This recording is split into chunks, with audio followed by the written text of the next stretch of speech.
The first season of Yellowjackets was a goldmine of intriguing hints and juicy details that rapidly made Showtime a word-of-mouth sensation. Creators Ashley Lyle and Bart Nickerson skillfully constructed a mystery box show, with showrunner Jonathan Lisco, that lived up to the hype by combining unforgettable characters, outstanding performances, shifting timelines, a fantastic soundtrack, and a simmering cauldron of female rage that was always just a few inches away from erupting. The bill for the countless unanswered questions in both the past and current timelines is now due as the second season of the show starts to unfold. I'm delighted to embark on the 9-week journey into the wilderness of cannibalism, unresolved trauma, and adolescent angst with you all, because Yellowjackets is an incredibly entertaining show to think about and discuss. I'll let you know before we start this journey that some of my favorite topics might not have answers for a while. Did the Yellowjackets really come across a dangerous creature in the woods? Or do they all share a common delusion? How is their repressed pain affecting how they interact with the world today? Can the music from the 1990s get any sicker? We already know the definitive yes to that last query, so let's move on. Let's begin with the first of the episode's 2 outstanding needle drops. We return to the wilderness slowly and purposefully to the melody of Sharon Van Etten's 17. The cabin is the first thing we see, and it is fully covered in snow. Winter has arrived, and it is not having fun. The exhausted survivors are snoozing as the camera moves over them. We are reminded by Van Etten's lyrics that these girls, along with Travis and even Ben, are still very young and have bright prospects ahead of them if they can make it through the harsh winter. Although they are making the greatest use of their resources, it might not be sufficient. Travis and Natalie are getting ready to go hunting and look for the still missing and likely dead Javi, as the music ends, but Lottie stops them. She has created a number of straightforward rituals to keep them secure while they are gone from the cabin. Travis says, "Thank you, ma'am. May I have another?" But Natalie is less appreciative, particularly after Lottie pricked her finger and used it to stir a mysterious concoction. Nat can't disagree with Lottie's assertion that she has been returning alive, so she drinks the blood tea and leaves. Throughout the rest of the season premiere, the show, as is customary, jumps back and forth in time, using transitions between the teen and adult iterations of the surviving Yellowjackets as portals. Along with Nat, Tessa, Shauna, and Misty, and adult Lottie, Simone Kessel is added to the roster of survivors in the episode's opening moments. We catch a glimpse of the young Yellowjackets after their rescue in order to summarize Lottie's existence after the wilderness. Young Lottie turns and lets out a primal scream as they board an aircraft with a cacophony of reporters behind them. She might not be quite ready to return to society. Lottie's family dispatches her to a mental hospital in Switzerland, but she emerges as a healer because of her conviction that she had a spiritual or transcendental encounter in the wilderness. In the present, she is surrounded by her purple-clad fans and is rambling on with some motivational platitudes. "We are the ones making ourselves sick," she asserts with confidence. Take that for what it's worth, but it's odd that she's wearing burgundy orange, which is completely opposite to lilac on the color spectrum. Lottie is Natalie's kidnapper in the present, as we all deduce from the final seconds of the Season 1 conclusion. Naturally, Natalie can't be contained, so she uses the reassuring tone of her husky voice and her love of friendship to persuade a young woman to loosen her chains, just enough for her to strike Lottie's supporter in the face with a fork. In an effort to defend herself against whatever is coming, Nat pries the girl's fork out of her grasp. As she runs, Nat takes in the picturesque property as she tries to escape.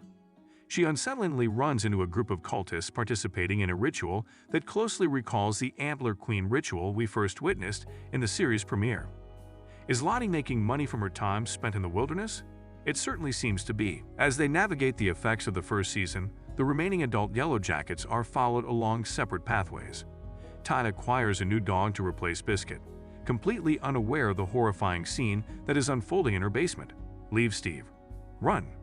Misty splits her time between investigating Nat's absence and responding to inquiries about the whereabouts of Adam Martin on the citizen detective message boards. She vehemently downvoted a hypothesis that a mystery lady friend might be the perpetrator in the Adam case, demonstrating that she is just as insane and committed as ever. Although the voice sounds familiar, that is because it is the poster of this concept, who we have yet to see. Please come on, Elijah Wood. Shauna is doing a terrible job of covering her tracks as Frodo is hard on her heels. She enlists Jeff's assistance in investigating Adam's art studio, and when they find a number of paintings depicting Shauna that have a stalker-like quality, they both become excited.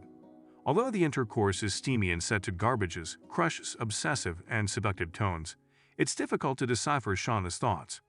They later burn the remaining proof improperly, nearly destroying their yard before leaving the ashes in the grill. The fragments of Adam's ID are discovered and taken by a worried Callie. Watching Callie in the present while Shauna and co., a group of teenage girls, are in the wilderness is fascinating. Watching Callie reject hot dogs in favor of a veggie burger from her family's ample food supply is almost amusing, while teenage Shauna rations meat in ever tinier amounts. But maintaining your status at all means stays the emotional cornerstone of being a teenage girl.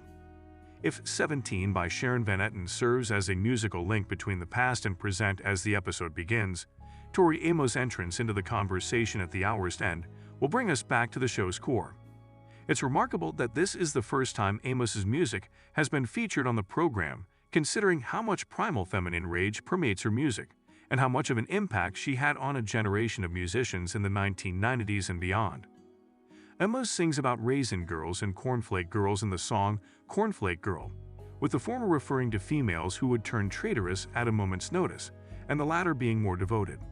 The song's words ultimately demonstrate that there is no getting away from cornflake girls, because human motivation ranges. The unhealthy connection between Jackie and Shauna is a prime example of what Amos was singing about. The two girls tried to dominate one another throughout their long relationship, lied, cheated, and literally froze one another out. But they also cared deeply for one another. Therefore, it makes sense that Shauna would find it difficult to move on, particularly given the guilt she feels as a result of how her friend's death occurred. Furthermore, this show proves that Shauna never truly let go of Jackie. She changed into her instead. Teen Shauna carries Jackie's graying ear around like a lucky rabbit's foot for the duration of the show. Things are starting to get pretty disgusting, Amos sings. She muses over it, strokes it, and then eagerly chomps into it. It's a startling image. You guys, she consumes the ear. Even though it is the first instance of cannibalism in the series, Shauna doesn't eat a portion of her friend because she is starving or has strange pregnancy cravings. How many calories do ears have, I wonder? No, Shauna is effectively giving up on any life she may have had planned for herself prior to the accident, when she makes the decision to consume Jackie's hopes and dreams as atonement for what she has done. Teenage girl friendships present a difficult challenge because they frequently require balancing sincere connection with social survival. In the best of circumstances, this contradiction promises to engulf teenage girls whole, but in the bizarre world of Yellowjackets, there is no distinction between cornflake girls and raisin girls, only a quest to sate an endless appetite for something more.